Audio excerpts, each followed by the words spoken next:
The Lagos Coastal Highway controversy has taken a shadowy turn with allegations of armed soldiers involved in harassment of estate developer staff. Well, joining me right now is an investor, Stella Okengwu. She joins for this conversation. Thank you for your time. Thanks for having me. All right, Stella, you are actually an investor with, along the Lagos Coastal Highway, which of course is being constructed. But my question to you is this: there are issues. What exactly are you going through?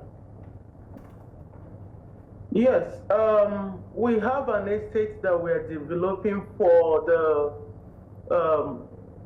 the Nigerians in diaspora, and when we acquired that subject property, we made sure that all our documentation was intact, all our governor's consent, all our coastal road right-of-way clearance, everything, we got it.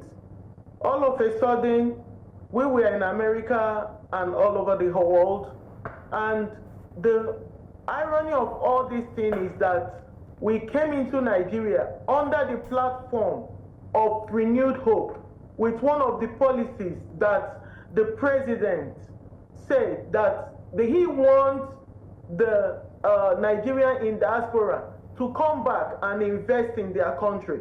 So we took advantage of that policy so to convince Nigerians that is all over the world to come back and invest in their country and have a habitable environment. Now, the policy that we believed in, the renewed hope that we believed in, is being jeopardized by the illegal diversion and the several assaults that we have been getting from the order of the Minister of Works, David Umahi. He is using the military, which you know that it is not the jurisdiction of the military to come to a property and start assaulting people there. You said the Minister of Works is, sorry to interrupt you, you said the Minister of Works is using the military to harass your investment. How are you able to confirm that this armed or this uniformed men are from the Minister of Works? The uniformed men, when they came, we asked them. The first one that came, I was in Nigeria then. The first assault they did to my staff, and they beat up my human resource manager when she wanted to ask them questions.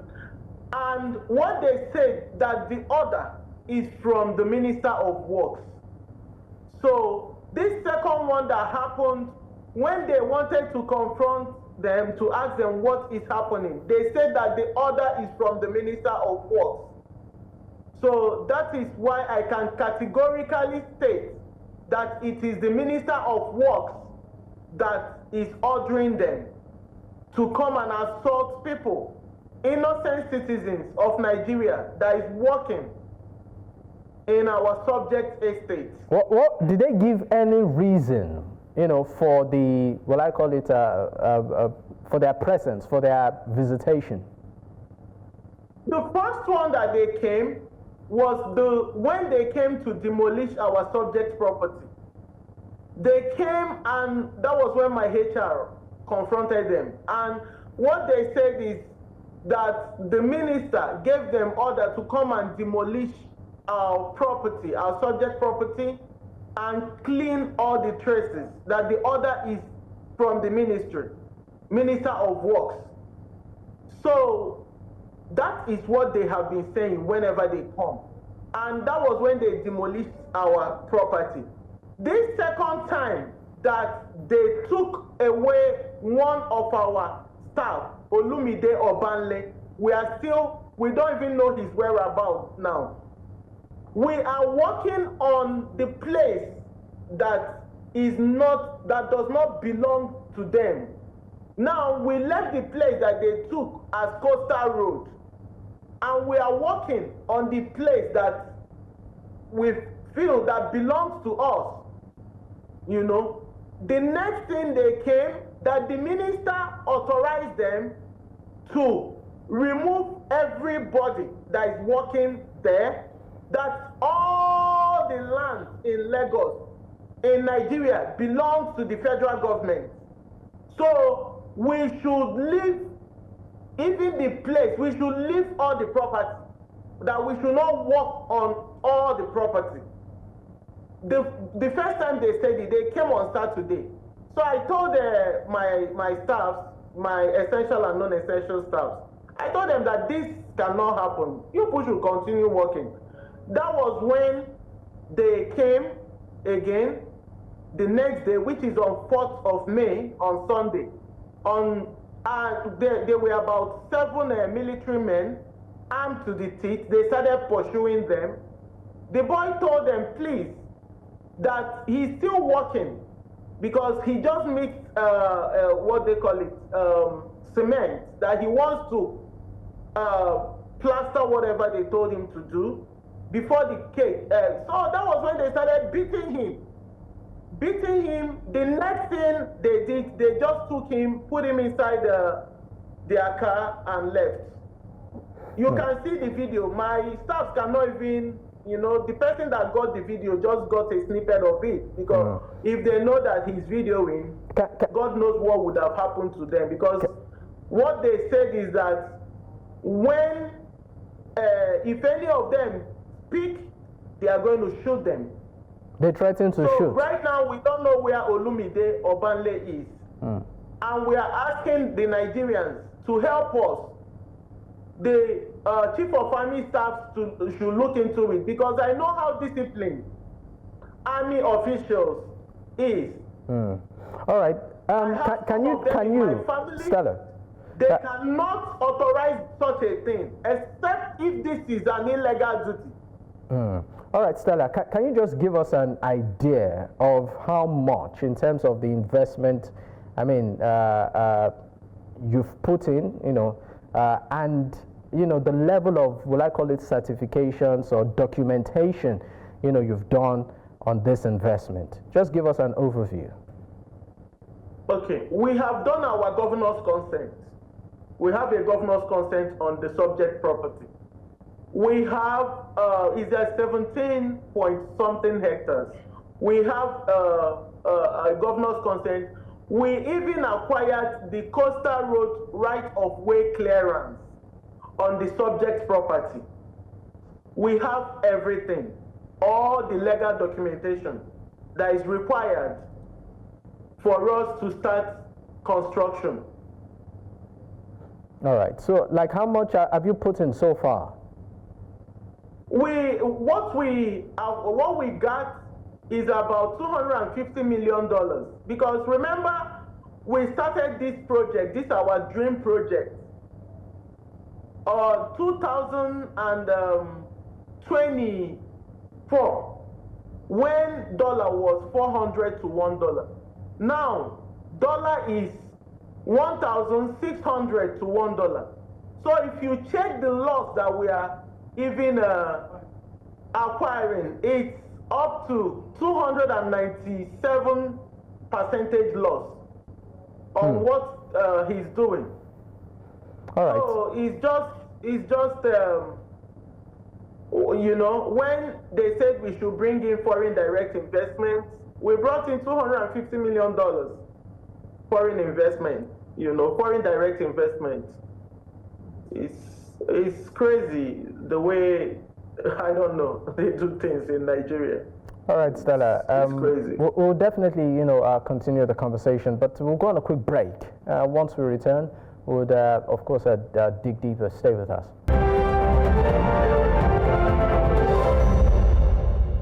Many thanks for staying with us. It's still Politics HQ on News Central Television. I still have Stella Okengwu. She's an investor. She joins virtually from Washington in the U.S. Thank you for your time. So, Stella, quickly, what do you want right now from the government? First of all, what we want is for them to leave our property, to go to the subject area, the 2006 gazetted alignment that the president earmarked when he was the governor, because there is no marine cable there. Marine cable is embedded on a subsea. When you hear marine cable, when the Minister of Works is saying that marine cable is inland, marine cable cannot be on inland because communication cable cannot survive on inland. The only thing it has is a landed place, which is in Okumopo, not Oku Aja. This is 7 kilometers away from our subject property, which that's 7 challenges away. So they should leave our property. He said that I should bring what they call it. I should publish the account of the $250 million. Now, if he says I should do it, and he feels that we are not publishing it, then he should kindly leave our property. If he cannot, but if he can, if he says that we should publish it, then I should publish the name of some elite that bought property there. That is what he means. He doesn't know that there is something like disclosure, business disclosure, when you are handling a client. I'm surprised that a minister of the Federal Republic is saying such an unintelligent thing, that we should publish the $250 million. He should do a rough calculation. He's an engineer.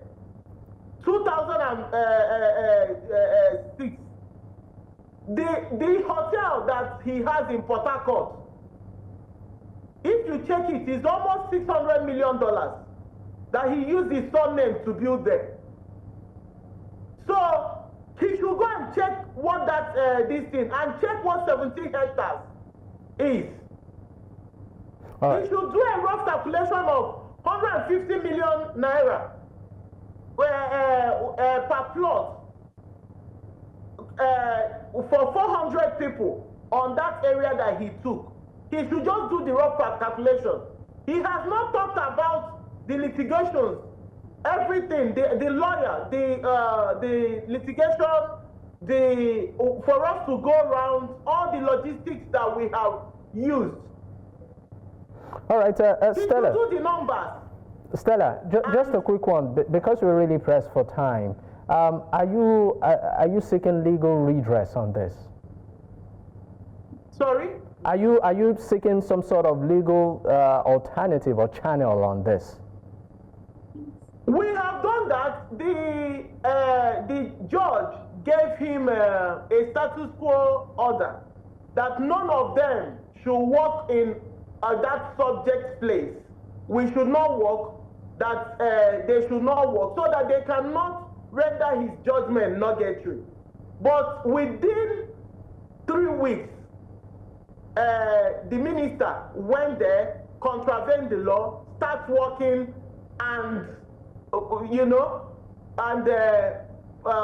casted the road, part of the road right now. That is what is happening. That is why I also question the judge, the jurisdiction of our law in Nigeria, how it's being operated. Because I believe that the law is the only thing that human, what they call it, what we have, the only thing that the last hope of the common man. Yeah, exactly. So I don't know. I don't know how everything happened, because you can see in America anything that what they call it, the president said, and is not good, the judge, the court is the only one that has the right to block it.